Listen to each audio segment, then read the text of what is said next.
Hey guys, Kevin is for Fargo, Season 2, Episode 5, The Gift of the Magi, and I was definitely really looking forward to this episode, probably more than any episode so far, because of course, last week's episode gave us the biggest cliffhanger the show has given us. Of course, war was declared, and I really didn't know what was going to happen in this episode.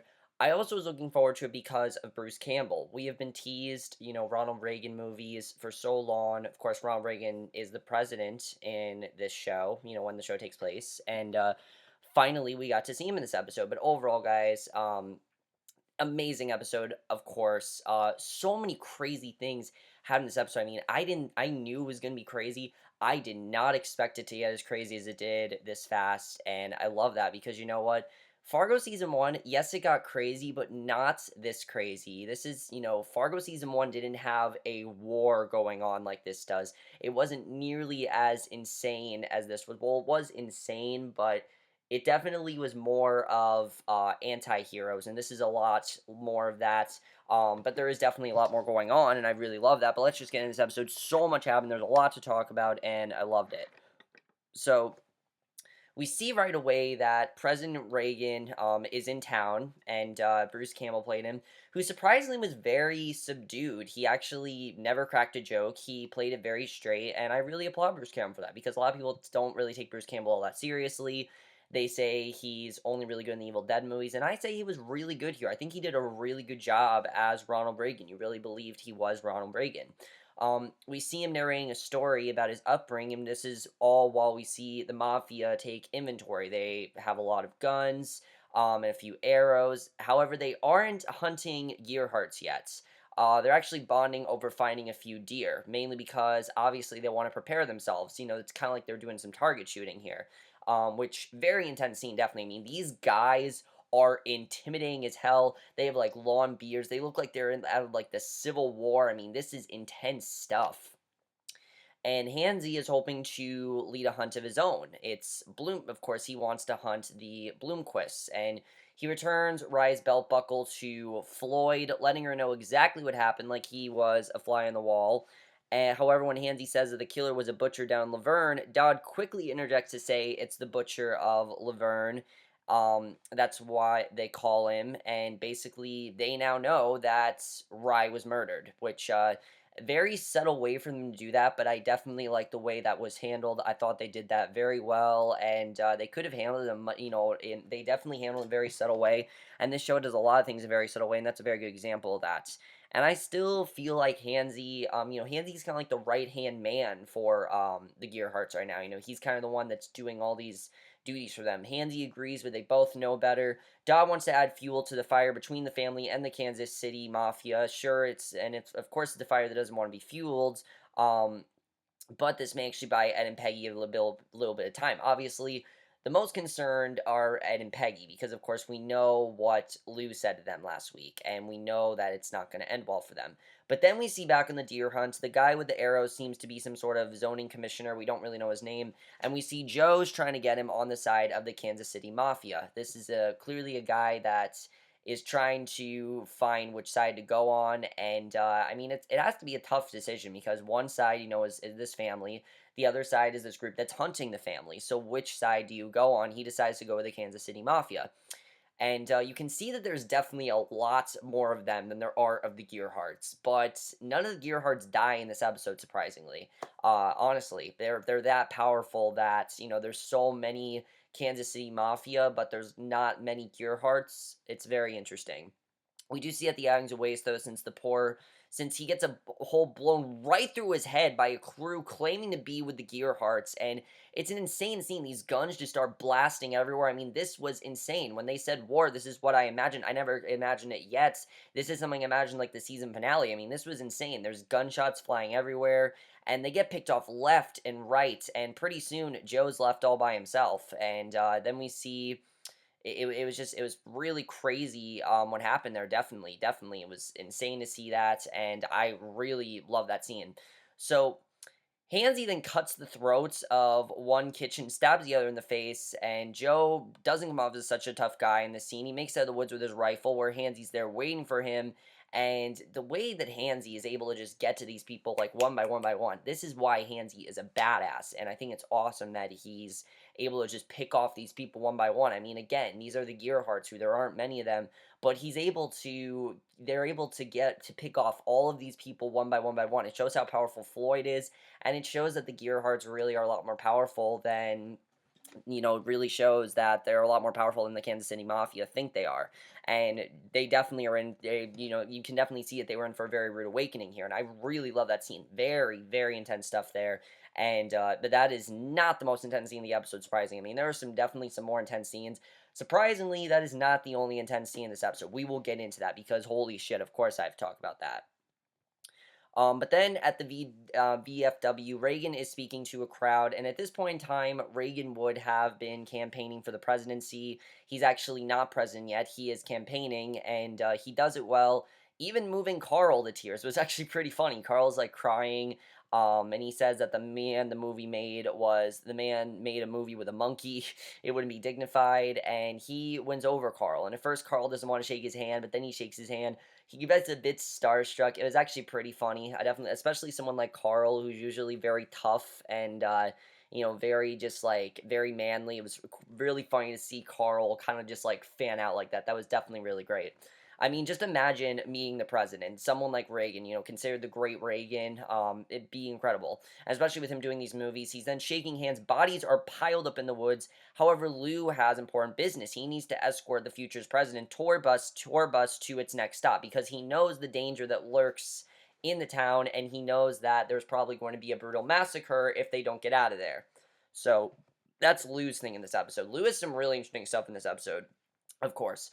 Dodd returns to the Gearhart house where Floyd is still holding Rye's belt buckle, and he just says that they got him. And of course, they didn't get all of them.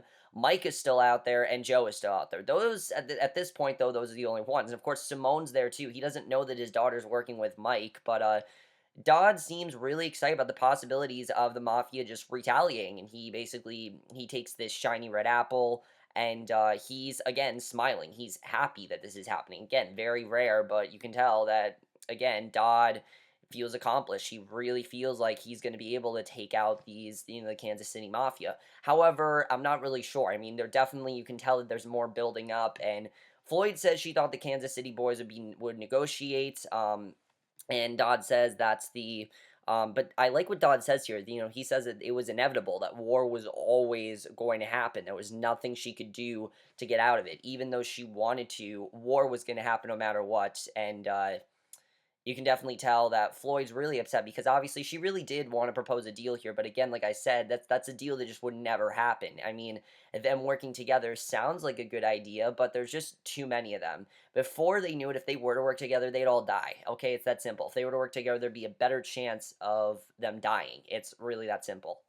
So at the Bloomquist house, Ed wakes to find Peggy in the basement. She's still talking about going to California, which I think would work to their advantage because obviously they would get away from the mafia, but you can see that he still wants to have this child. He still wants to take over the butcher shop, and she's trying to figure out why Rye was in the road because, of course, she doesn't know everything that's going on this way. Like, no character knows everything that's going on yet. Peggy's still trying to figure out, why Rye was in the road. And most importantly, she tells Ed that Constance saw her car with a giant hole in the windshield. So obviously she has a big plan, and Ed wants Peggy to stick to her part of the deal. After all, she said that if he cleaned it up, it would be over. And of course, it's not going to be over, but I really felt bad for Ed in this episode because, again, he's really going with Peggy's plan, which is just essentially going to screw him over. It really is. He's thinking he can still buy that shop and have these babies with Peggy. It's really sad. Again, Ed just wants things that aren't going to happen. However, it's interesting what happens with Peggy in this episode. I definitely thought it was kind of interesting what she does here. I'll get into that, though.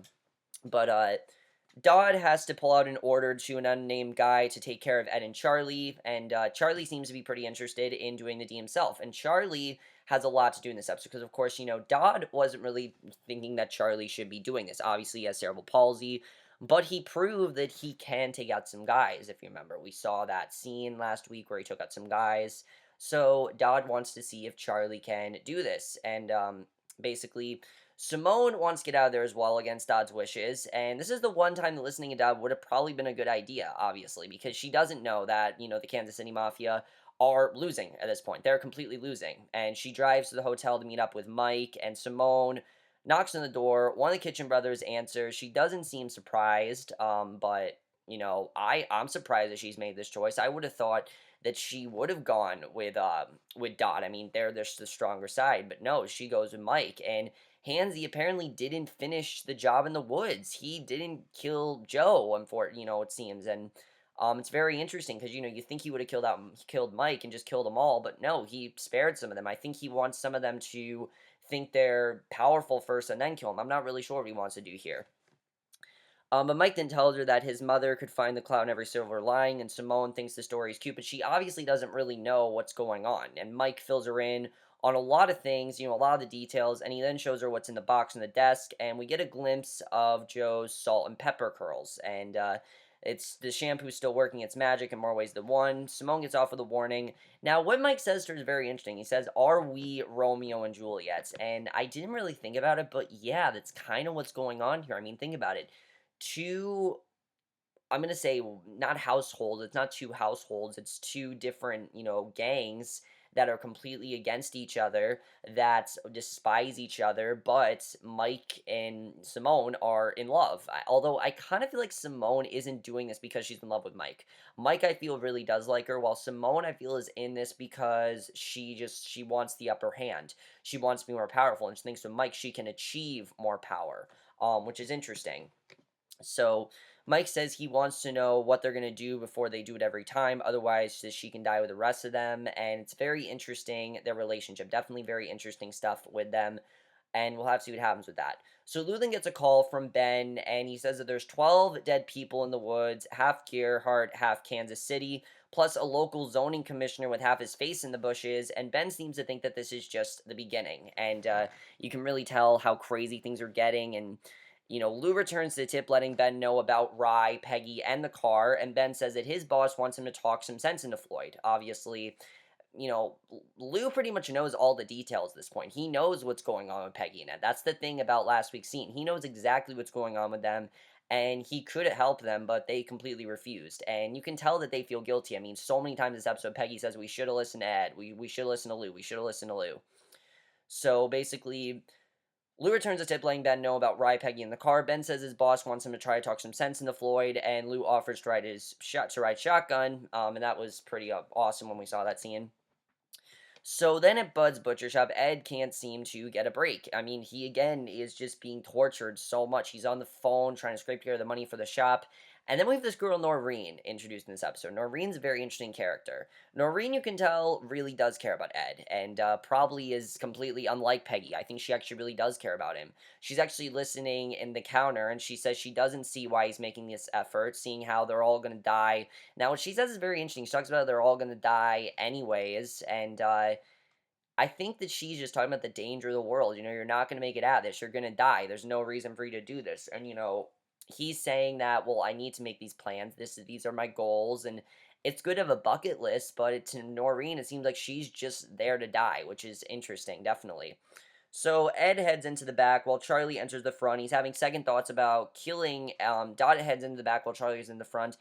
And he's having second thoughts about killing Ed as well as Noreen. And when Ed comes out covered in the blood of who knows what animal, Charlie runs off with meats. And that was crazy, and that scene was actually pretty funny. Charlie says it sounds like something, out of a horror movie, and then Ed comes out and this horror music was playing. Pretty funny stuff there. Charlie just runs off, although you do have to feel bad for him, because again, he has cerebral palsy, so he really is like a little child, and Charlie is a very sympathetic character. I like the way they're handling his character. So Peggy is actually leaving. She's playing. I thought she was gonna leave Ed, but that's not what she's doing here. She packs her stuff, quickly glances at her wedding photo, and leaves the house. And I was like, okay, is she gonna just leave Ed? And no, that's not what she does. She takes the bus to the garage to get her car. And this was very smart what she does. Obviously, there was a big hole in her car, and it's fixed, but she has second thoughts, actually. It looks like she's gonna leave, but that's not what she decided to do. She actually decides to sell the car to Sonny for 700, and I'm like, she's actually wanting to help out Ed here, because this will get them that money for him to take over the butcher shop. And this is really interesting because, of course, she said that she didn't want anything to do with it, that she had other needs. She wanted to go on her little getaway trip. And Sonny tells her that. He says, "Look, are you sure? You want to go on your little trip?" And she says, "I don't want to go on it. I want to help out the butcher shop." So I'm thinking that Peggy thinks this is going to be a good thing for her. Um, because, Ed will have his dream, she'll have hers, and just, whatever's best for Peggy, that really is what it is. Peggy has an agenda. We just don't really know what it is yet, and I think it definitely is very interesting. So, definitely very interesting stuff. I didn't expect Peggy to do that, but really interesting scene there. So back at the Gearharts, Bear asks Hansy about how everything went that morning, and he asks if he delivered the message. And of course, Joe's head is, he talks about Joe's head, and he then thanks Hansy for his service to the family and says he's part of the family with or without Dodd. And Joe's dead. Joe's now dead. His head is in a box, and he's dead. I can't believe that Joe's dead. The only one left is Mike and Simone. That's literally the only one that's left. Although there are other people in the Kansas City Mafia, Joe's now dead, and I can't believe that they already killed him. But you know what? I can understand. I mean, he ran away. He didn't try to step up and try to, um, shoot Hansy. He just couldn't do it. He had to die. So basically, on that note, Dodd comes out to find the two talking. Dodd starts to give him shit, specifically about taking orders from a woman. And Bear mentions something about the reckoning. He knows that Dodd's time is coming. He knows that Dodd's probably going to die soon. Actually, no, Bear's talking more about how this is our chance. This is our chance, for our revenge. This is our chance to get even. This is our chance to, get out there. He wants Dodd to get that chance to, have chaos start. And I think it definitely is very interesting, this conversation between Bear and Dodd. So then a rest stop, we get what I think was one of the best scenes of this episode. By far, I love this scene. I thought this was a fantastic scene. Lou gets to bond with Reagan by the urinals, and Reagan asks Lou about his service in Vietnam, and Reagan shares his own story about filming Operations Eagle Nest. It is a pretty funny scene, but like I said, they don't play it as like just comedy. Definitely he had some really good scenes in this episode. I definitely really like that. But I like the bonding between Lou and Ronald Reagan. Um, and then Betsy is taking her pills when she notices Molly's drawing, and it has the family smiling with a bright UFO over it. And oh, but I have to talk about, of course, this scene with Lou, because very interesting stuff here. He talks to Reagan basically about how he feels that all of the evil in the town is inside his wife, all the sickness, which is why his wife is sick. And he says he might be going crazy, but that's what he's thinking, that all this evil in the town is in his wife. And he asks Reagan if they're gonna get out of this, and Reagan really doesn't give much of an answer. He just says that, "I don't know how this is going to work out." And it's true. It's kind of, I don't know if they're going to be able to get out of this. I really don't think so. I think now that this war has started, it's probably going to continue. I mean, look at the present. It's not much better. And of course, now we know what they're talking about when they said the chaos is Sioux Falls. This is the chaos of Sioux Falls. And definitely, you can tell that this is definitely going to be something that scars Lou for life. Because obviously, when Lauren talked to him about it in season one, Lou seemed very much like he didn't want to talk about it. So we'll have to see what happens with that. But really great scene there. Like I said, it was funny, but then they had that really great emotional scene, and I think Bruce Campbell does a really good job with that. Definitely, very good job adding him to the show, especially for a show that's this quirky.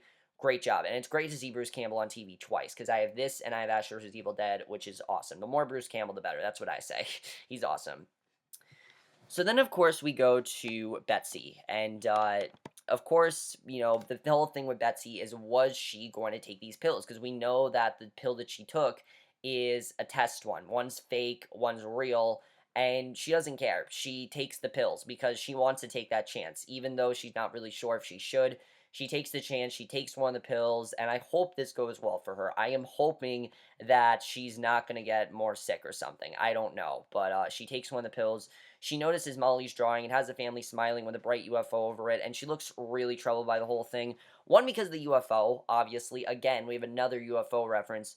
Two, I think Betsy knows she's going to die. She knows she's going to die, and Molly doesn't fully understand what's happening to her. I think Molly is aware that her mother is dying, but she doesn't really understand how serious it is. and she doesn't want to leave her family, obviously. She has this loving family. I mean, there's nothing wrong with Lou and Betsy. They're happily married, and she doesn't want to leave them, that she's not ready to, but she knows that her time is coming, and it's really great stuff. Kristen Milotti is doing an incredible job this season, and that scene especially. The way she's able to trigger emotion just without saying anything is great, and that's when you know you have a great actress, when they're not saying anything, but they have that emotion, and scenes like that is fantastic. So Hank pops in for a visit, and Betsy asks Hank to watch Molly for a little while so she can rest, and basically that's what he decides to do. And you can see that Hank is definitely concerned about Betsy, obviously, because he knows his daughter's gonna die, but it's inevitable. She's probably gonna die very soon, and we know that time is coming. Definitely, she is getting worse and worse by the minute. Even if that pill is gonna help her, I don't think it's gonna do much of anything. So then we see Charlie actually wants out. He wants to go back to school. He's not built for the family business. He doesn't think he can handle it. He's scared by it. He obviously was scared by it. And of course, it's not that easy to get out. First, he has to finish what he started because, of course, he was the one that agreed to this. So he's not going to get out that easily. And then we get what was by far the craziest scene of this episode. I had no idea what was going to happen in this scene. This is one of the most intense scenes I've seen all year on any TV show, and I loved every fucking minute of it. This scene was amazing. Jesse Plemons in general was amazing in this scene.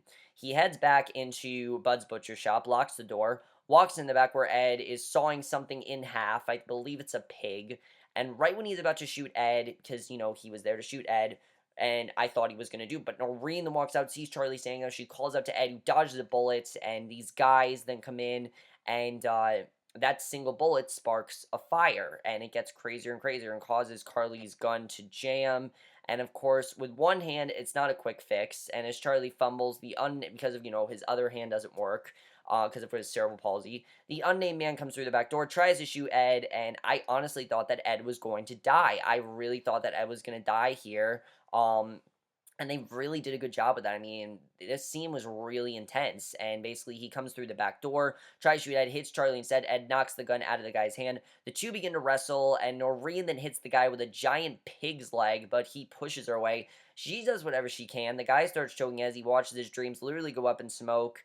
And I thought he was going to die, but no, he doesn't. He actually hits the guy with something, and it's a tenderizer. The guy goes for his gun, but Ed gets him in the head with a cleaver, and holy shit, that was crazy. I mean, the thing I loved about this, though, is you see how Ed is toughening up. You see how he's becoming basically Lester Nygaard. I mean, think of Lester. He was a coward. He really was. He didn't want to do anything violent. He didn't want to admit that he did something wrong. And Ed, you can tell, is very much the same way. But the thing I like about Ed is that he actually has a reason for doing these things. And he's doing these things also because, from Peggy, kind of her influence, it's getting him to do some more violent things. And Ed pauses and, Ed probably wouldn't have done this, say, 2 episodes ago. Now he's doing this. He pauses to watch the flames, and I don't really know why he was going to watch the flames, but he watches them, and he and Noreen go to leave. She urges him to grab Charlie, and he doesn't go back. He doesn't get Charlie. Charlie is dead. Probably after this episode. I don't think Charlie's gonna live, but that guy is toast. Charlie's probably dead. And then we go outside, and this was very interesting because Ed basically says that he wants Noreen to tell the police that he was trying to save the kid. He wanted to save Charlie, and that Charlie was attacked, and that's what happened. And, even though that's why these guys were after him in the first place, and, it is the truth, minus why these guys were after him in the first place, but Ed can't wait around to tell the story himself. He gets in his truck and takes off, and he just leaves Noreen there. So very interesting. We don't know what Noreen is going to do, and I really like the cliffhanger because, again, we don't know what Noreen is going to do. So Simone comes back into the Gearhart house and to find Dodd waiting for her, and of course, you saw that he wasn't very happy to see her before.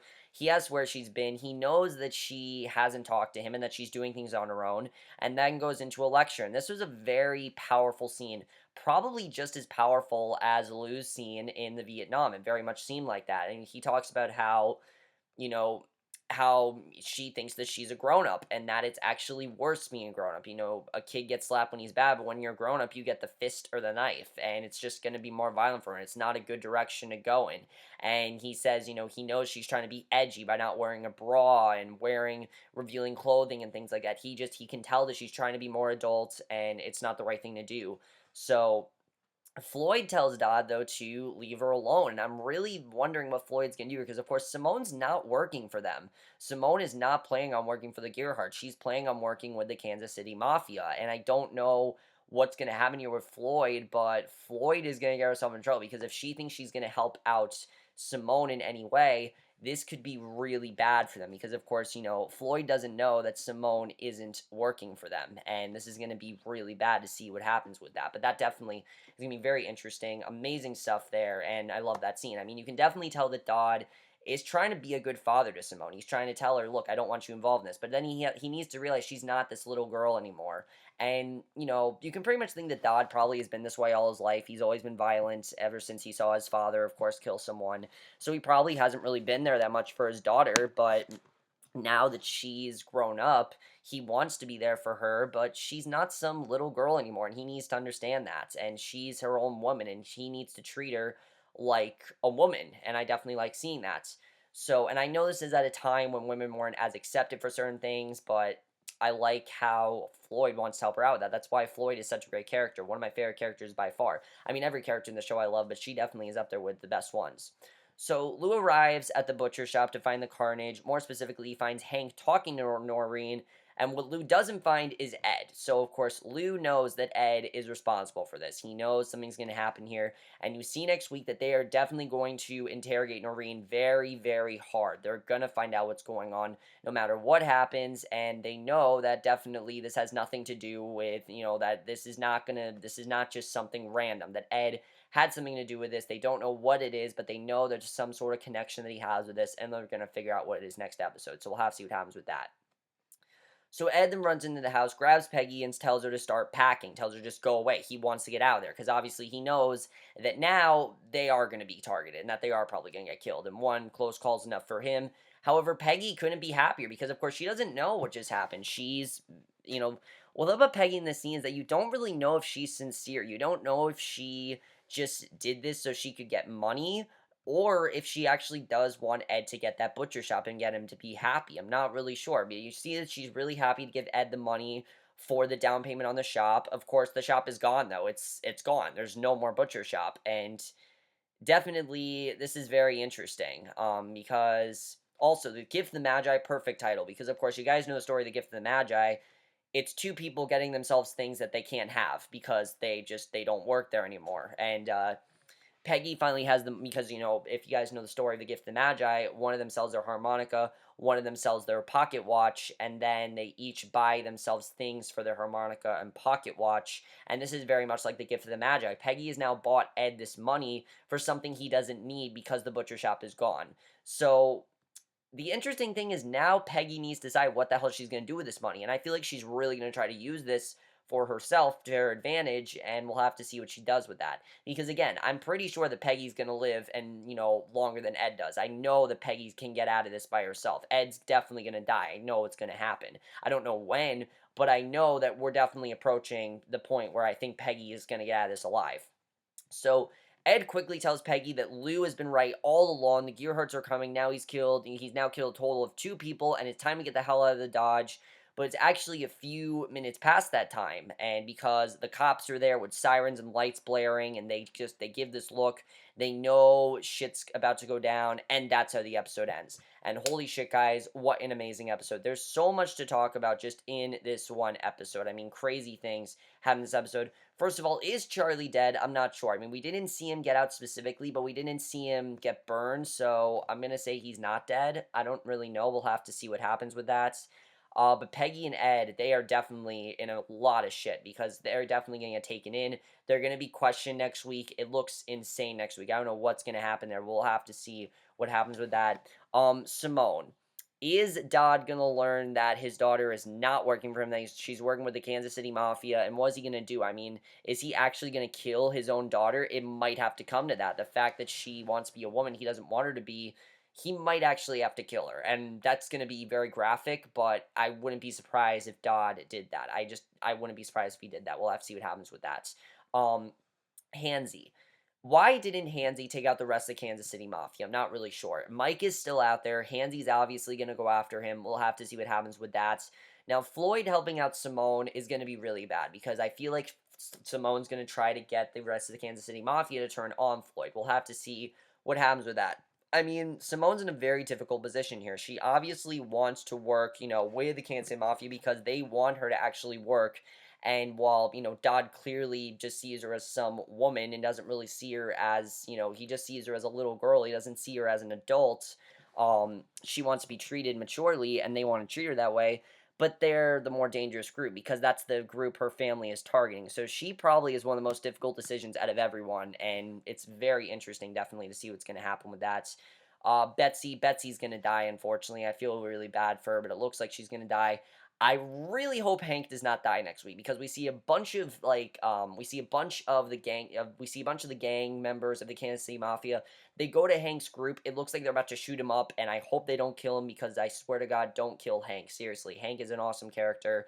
Don't kill him. But let me know what you guys thought of this episode. Amazing episode. I hope we see Ronald Reagan again because he was awesome as well. But amazing episode, obviously, guys. I'm really loving this show. We have 5 episodes left, unfortunately. It's too bad because this show is just so great. I don't want it to end, but again, guys, we only have 10 episodes, unfortunately. Now we have 5 episodes left. But let me know what you guys saw of this episode. I absolutely love it. We are now halfway through the season. Shit is about to go down. And I will see you guys in the next video, which will be for the mid-season finale of Awkward. And I will see you guys for that. Okay, bye.